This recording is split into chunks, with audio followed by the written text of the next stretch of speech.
My name is Larry Joseph Frederick, and I was born in a little town called Seymour, Indiana.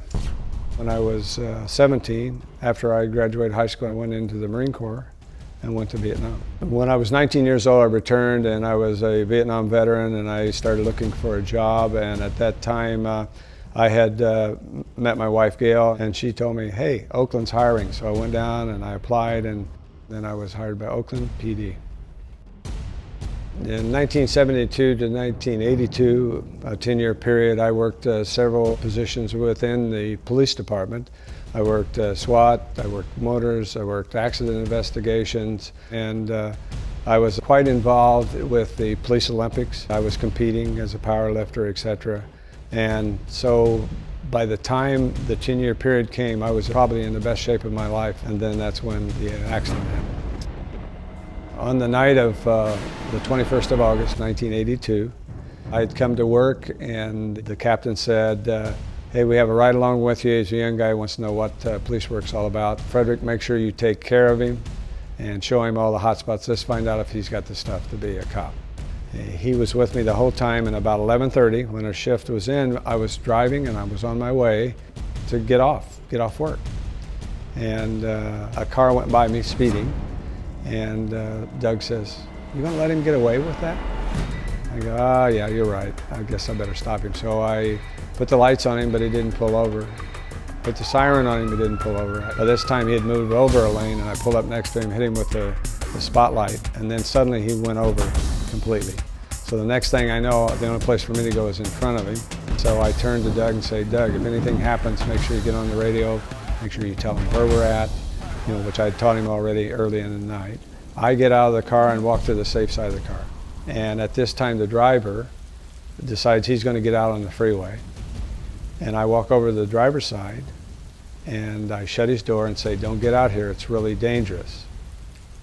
And in that split second, I got hit by a car at 65 miles an hour, which flipped me up over that car, head first into the back window of the police car, which shattered it, and then flipped me 40 feet down the freeway. I didn't know it at the time, but I had suffered over 15 separate injuries, broken back, both shoulders blown out, the right femoral artery had been severed, the right pelvis, everything had been crushed, both knees completely bent out of shape. And Doug responded, and I was trying to get back to my feet, because in Vietnam, if you could get back to your feet, you were probably going to be okay. But he literally had to hold me down and then literally put his hand in the open wound and pinch off the femoral artery, because I probably would have had about 6 minutes to live. Over that next 48-hour period and 9 major surgeries, I used 110 units of blood.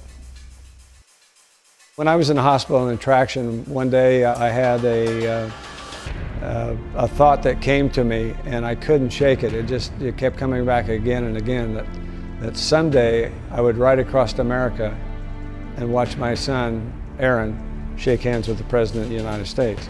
When I finally got home, I was still in a wheelchair. Then I progressed to crutches.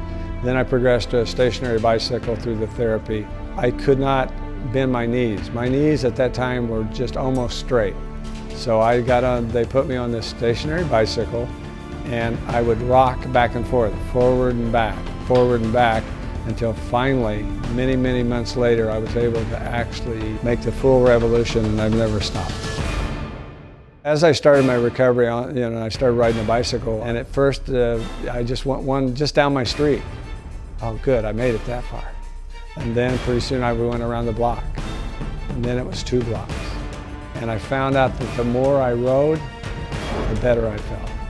As I got stronger and as I felt better, I wanted to give back, because I had been given so much. And I got involved as a blood advocate with Northern California Community Blood Banks, which is a member of the America's Blood Centers. And it worked out to where we were able to put together the Life Across America in 1996.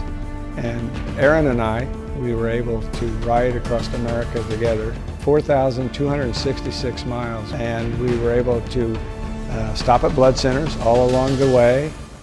We had huge blood drives, and we ended up in the White House, in the Oval Office, and I watched Aaron shake hands with the president. Our goals this year in Life Across America 2010 are to replicate the 1996 ride and meet or exceed the 75,000 units of blood that we did back then. You know, before I got hurt, one of the things in my mind was always seeing is believing. I had to see it to believe it. But what I found out through my recovery and through cycling is you have to believe you can do it before you'll see it happen. I had to believe I'd be able to get out of the bed.